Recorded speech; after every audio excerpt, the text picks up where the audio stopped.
डर का नया नाम, डेंजर स्टोरी। अमावस की काली रात, जब सन्नाटे की चीख भी दिल दहला दे, तब भी क्या तुम हिम्मत कर सकोगे इस कहानी को सुनने की। डेंजर स्टोरी चैनल पर आपका स्वागत है, जहां डर की हर दास्तान एक खौफनाक हकीकत बन जाती है। आज की कहानी हमें ले जाएगी अकालगढ़, एक ऐसा गांव जहां कभी अकाल नहीं पड़ा था, फिर भी उसका नाम अकालगढ़ था। लेकिन अब वहां हर साल तबाही मचती है। एक श्राप, एक रहस्य और दो भाई नीरज और राजू, जिनकी जिंदगी अचानक खौफ में बदल गई। क्या वजह थी उनके घर में फैले साए की? क्या कोई अज्ञात शक्ति उन पर हावी हो रही थी? डर का खेल शुरू हो चुका है। अगर आपको हमारी कहानियां पसंद आती हैं तो आप डेंजर स्टोरी के सबसे बहादुर सब्सक्राइबर हैं, और अगर आपके साथ भी कोई रहस्यमयी घटना घटी है तो उसे दुनिया के सामने लाने का मौका मत गंवाइए। डिस्क्रिप्शन में दिए गए इंस्टाग्राम लिंक के जरिए अपनी कहानी हमारे साथ साझा करें। हो सकता है अगली खौफनाक दास्तान आपकी हो।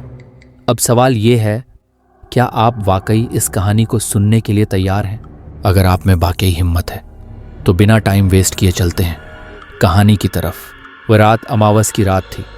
ये सोचकर तुम्हारे रोंगटे खड़े हो जाएंगे कि कहानी पढ़ते वक्त पीछे मत देखना, वरना खतरनाक हो सकता है।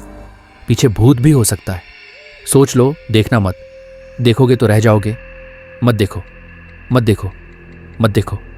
चुपचाप कहानी पढ़ते रहो। देखा? कहा था ना, देखना मत। देख लिया ना, कुछ भी तो नहीं था, मगर डरे ना। इसी तरह के भय को ही तो डर कहते हैं।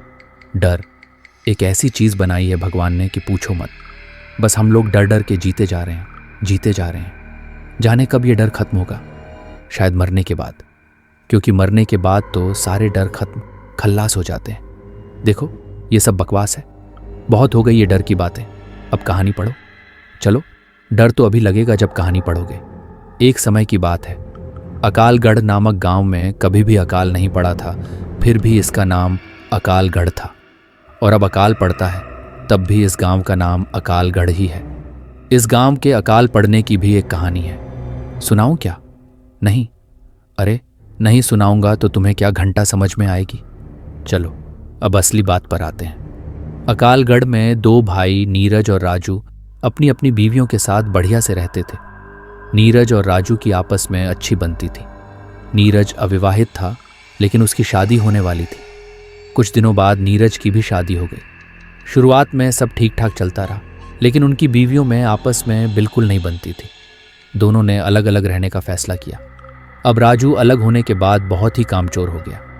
पहले वह अपने भाई नीरज के साथ थोड़ा बहुत काम कर लिया करता था, लेकिन धीरे धीरे वह आलसी होता गया। उसकी आर्थिक स्थिति खराब होने लगी, जबकि नीरज मेहनत करता रहा और अपनी मेहनत से खेतों में बहुत सारा अनाज उगाया।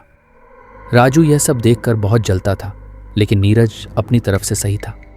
एक दिन राजू और उसकी पत्नी ने मिलकर नीरज की पत्नी को रात में मारने की योजना बना ली। दोस्तों, वह रात अमावस्या की रात थी। चांद अपनी पूरी रोशनी पर था, तारे टिमटिमा रहे थे और रात पूरी तरह शांत थी। राजू और उसकी पत्नी ने सबसे पहले नीरज के घर में कूदकर सारा अनाज चुरा लिया। जब नीरज की पत्नी को इसकी आहट हुई तो उसने उठकर देखा कि राजू और उसकी पत्नी अनाज चुरा रहे थे। उसने कहा, आप ये क्या कर रहे हो? अपने ही घर में चोरी? यह सुनकर राजू और उसकी पत्नी डर गए। उन्हें लगा कि अगर नीरज की पत्नी ने गांव वालों को बता दिया तो वे उन्हें गांव से निकाल देंगे। इस डर के मारे उन्होंने नीरज की पत्नी को मार डाला और उसके शव को दूर जंगल में गाड़ आए। सुबह जब नीरज घर पहुंचा तो उसने देखा कि सारा अनाज गायब है। जो थोड़ा बहुत बचा था वह भी बिखरा पड़ा था। उसने अपनी पत्नी को आवाज़ लगाई, लेकिन कोई जवाब नहीं आया। उसने पूरा घर छान मारा, लेकिन वह कहीं नहीं मिली। फिर उसने अपनी भाभी से पूछा, मेरी बीवी कहाँ गई? वह हड़बड़ा गई और बोली, मुझे नहीं पता, कल शाम तक तो घर पर ही थी। नीरज को कुछ समझ नहीं आया।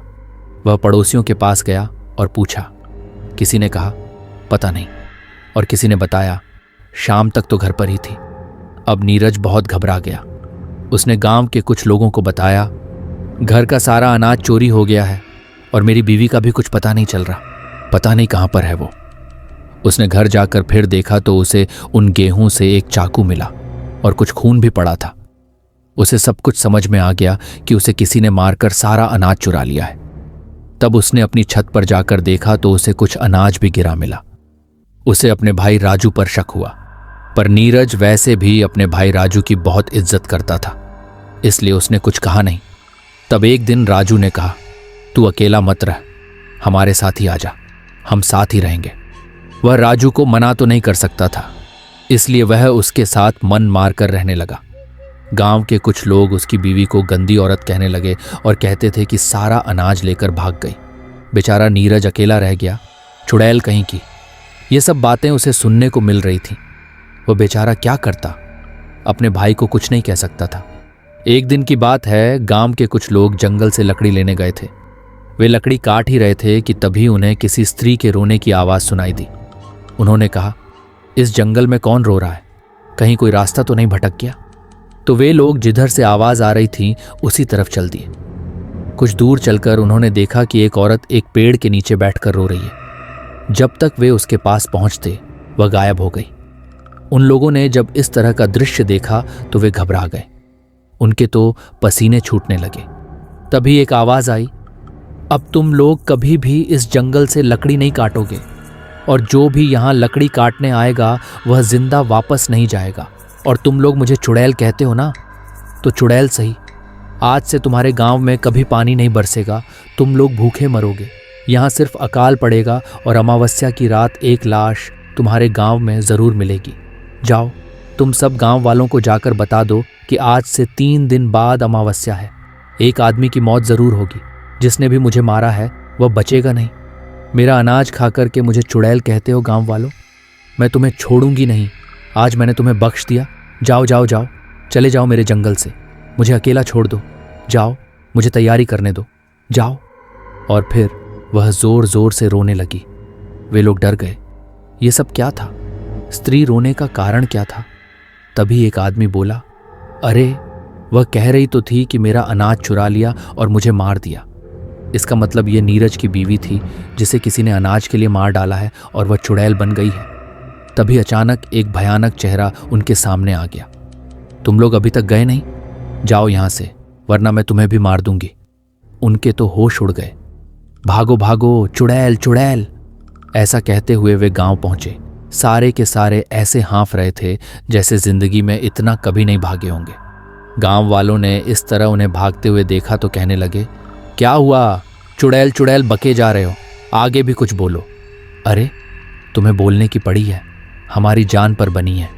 अरे पर हुआ क्या, तुम लोग इस तरह क्यों हाँफ रहे हो? बताते हैं, पहले सांस तो लेने दो। तब उन्होंने गांव वालों को बताया कि नीरज की बीवी चुड़ैल बन गई है और उसने हमसे कहा है कि मेरा अनाज किसी ने चुरा लिया, किसी ने मुझे मारकर जंगल में दफना दिया है और अब तुम्हारे गांव में कभी पानी नहीं बरसेगा। हर अमावस्या को एक आदमी की मृत्यु होगी। जब तक मेरी आत्मा को शांति नहीं मिलेगी तब तक यूं ही मैं लोगों को मारती रहूंगी। एक आदमी ने पूछा, पर नीरज की बीवी को मारा किसने?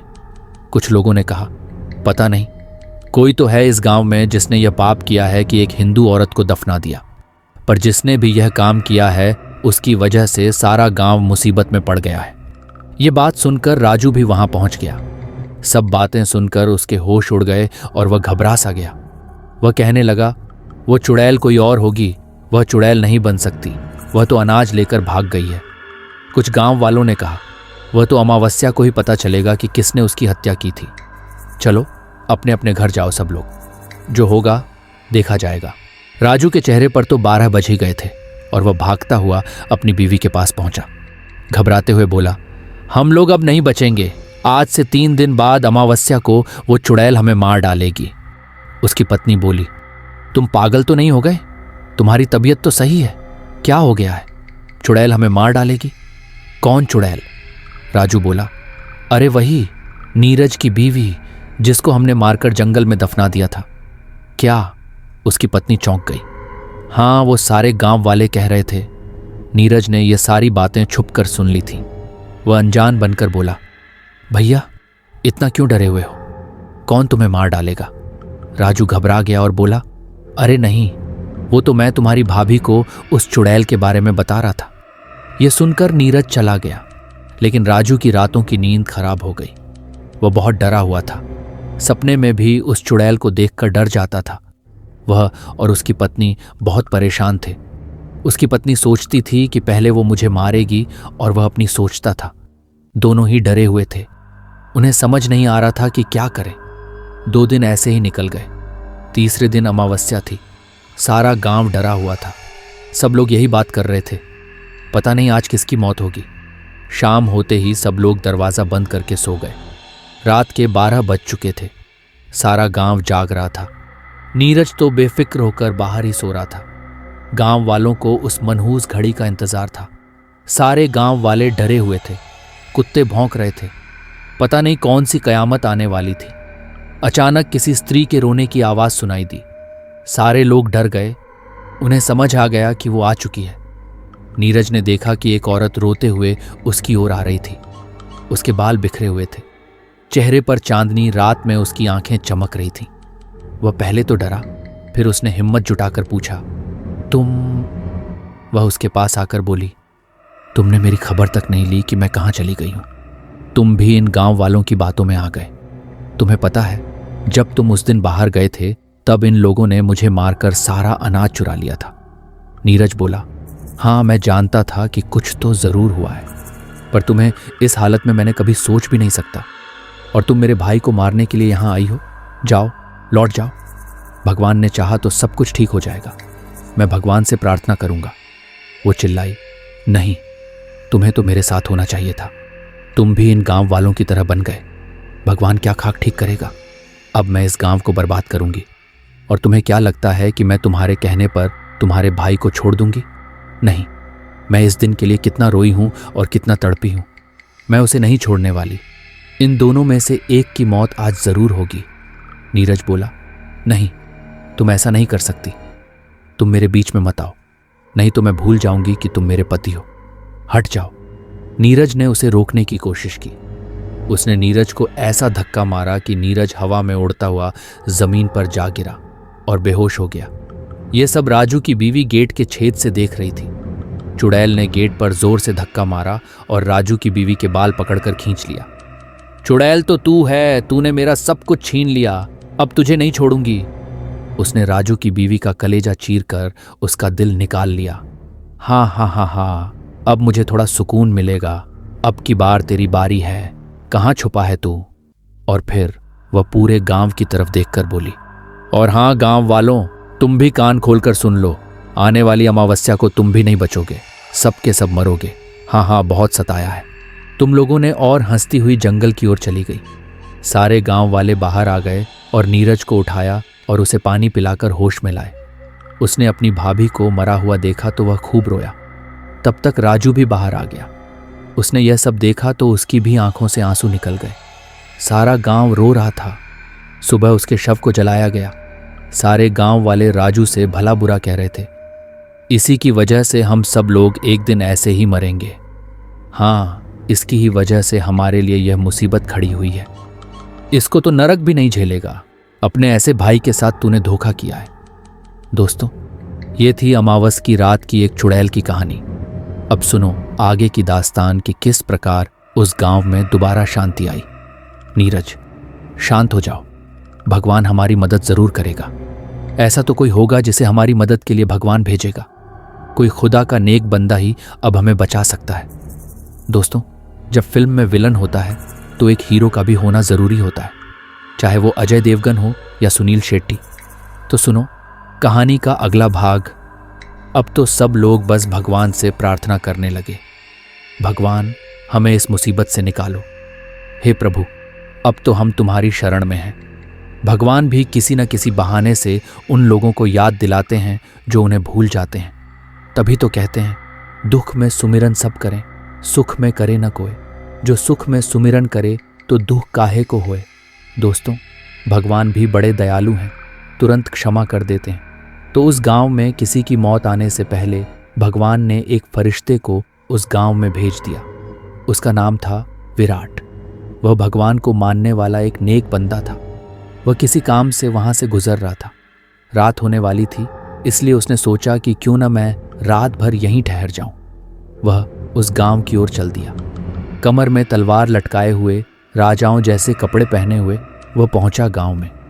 अजनबी को देखकर कुछ लोगों ने पूछा, तुम कौन हो, कहाँ से आए हो?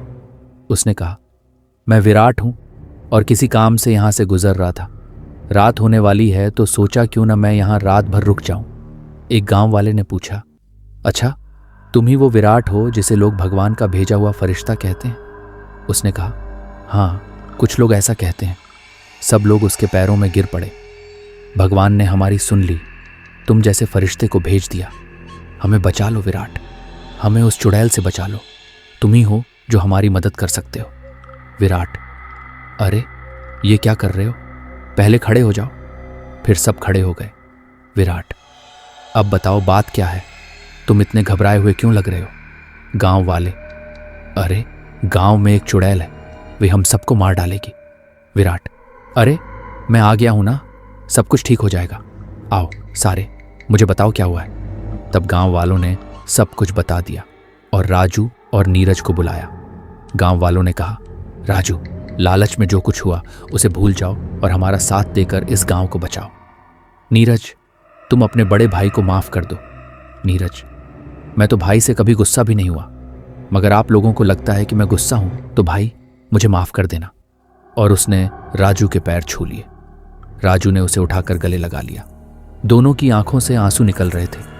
तब विराट ने कहा, हमारे पास कल का वक्त है और परसों अमावस है। तुम लोगों को किन किन चीज़ों का इंतजाम करना है मैं बताऊंगा। अब आप लोग निडर होकर अपने घरों में सो जाइए, सुबह मैं सबको बता दूंगा। गांव वालों ने विराट के लिए बढ़िया पकवान, मिठाइयाँ बनाई और खूब मेहमान नवाजी की। उसे बढ़िया बिस्तर पर सुलाया। सुबह होते ही विराट ने सब गांव वालों को इकट्ठा होने को कहा। थोड़ी देर में सारा गांव इकट्ठा हो गया।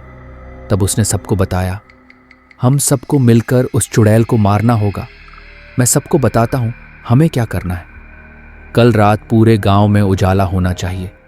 कोई भी घर बिना उजाले के नहीं होना चाहिए। पूरे गांव को दिवाली की तरह सजा दो और सब लोग घर से बाहर होने चाहिए, मेरी नजरों के सामने। राजू, तुम अपने घर में हवन की सामग्री के साथ वहां बैठोगे। मैं यहां से मंत्र पढ़ूंगा और तुम आहुति दोगे। नीरज, तुम जंगल में 2 लोगों के साथ उस चुड़ैल की कब्र खोदकर उसके शरीर को जलाओगे। मैं तुम्हें कल सुबह यहीं मिलूंगा। अब सब लोग तैयारी करो। उस रात का हर पल सबको भारी लग रहा था। सबको बस इंतजार था कि कब सुबह हो।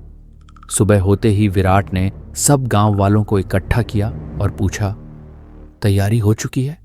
गांव वाले, हाँ, हमने अपने घर में खूब सारे दीपक तैयार करके रख दिए हैं, सारी तैयारी हो गई है। शाम होते ही उसने नीरज से कहा, तुम 2 लोग लेकर यह लो अभिमंत्रित नींबू।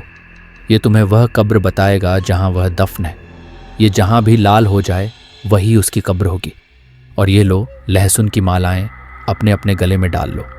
इससे वह तुम्हें छू भी नहीं पाएगी, चाहे वह कुछ भी कर ले।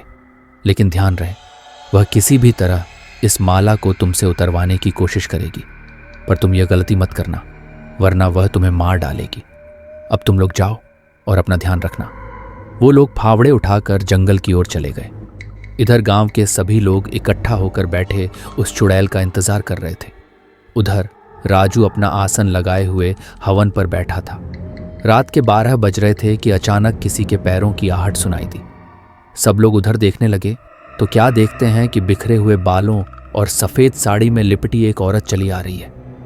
गांव में रात के समय रोशनी देख वह रुकी, फिर धीरे धीरे आगे बढ़ी। उसने देखा कि सारे गांव वाले बाहर बैठे हैं, जैसे कि उन्हें किसी बात का डर ही ना हो। वह जोर से चिल्लाई, अरे मूर्खों, मरने की इतनी जल्दी है? हाँ हाँ हाँ हाँ, तो यह लो। उसने जोर से हवा चलाई, जिससे सारे दीपक बुझ गए और पूरे गांव में अंधेरा छा गया। सभी लोग डरने लगे। वह कभी इधर दिखती तो कभी उधर। हाँ हाँ हाँ हाँ, अब तुम सब लोग मरोगे। ये देखते ही विराट ने कहा, रुक जा, इन गांव वालों को छोड़ और मुझसे लड़। इन्हें मैंने ही यह सब करने को कहा था। चुड़ैल बोली, तू कौन है? विराट बोला, मेरा नाम विराट है। तुम किसी को नुकसान पहुंचाए बिना यहां से चली जाओ, वरना मुझे तुम्हें मारना पड़ेगा। चुड़ैल जोर से हंसते हुए बोली, तू मुझे मारेगा? हाँ हाँ हाँ हाँ, ये मुझे मारेगा, तो ये ले। इतना कहते ही उसने अपनी शक्ति से विराट को जोर से दूर फेंक दिया, जिससे वह दीवार से जा टकराया। आह, मेरा सिर। विराट कराह उठा। लगता है इसे सबक सिखाना ही पड़ेगा। उसने अपनी तलवार निकाली और चुड़ैल पर हमला कर दिया, लेकिन वह एकदम गायब हो गई और वार खाली चला गया। अब बस उसकी आवाज ही सुनाई दे रही थी। विराट ने भगवान से प्रार्थना की और आंखें खोली। अब उसे वह चुड़ैल साफ साफ दिखाई देने लगी। उसने अपनी तलवार से उस पर वार किया और उसे चोट पहुंचा दी।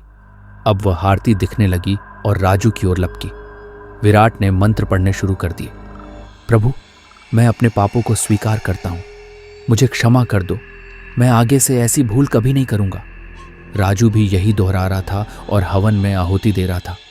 जैसे ही चुड़ैल राजू पर झपटी, विराट ने अपनी तलवार निकाली और उसके पेट में घोंप दी।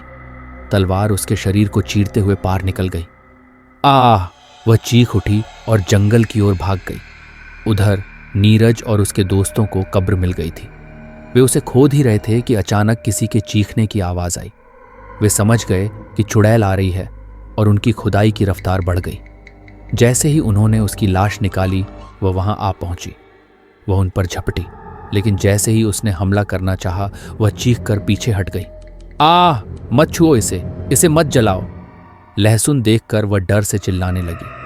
तभी विराट भी वहां पहुंच गया और बोला, जल्दी से इस शरीर को जला दो। उनके हाथ कांप रहे थे, माचिस तक नहीं जल रही थी और चुड़ैल चीख चीख कर रो रही थी।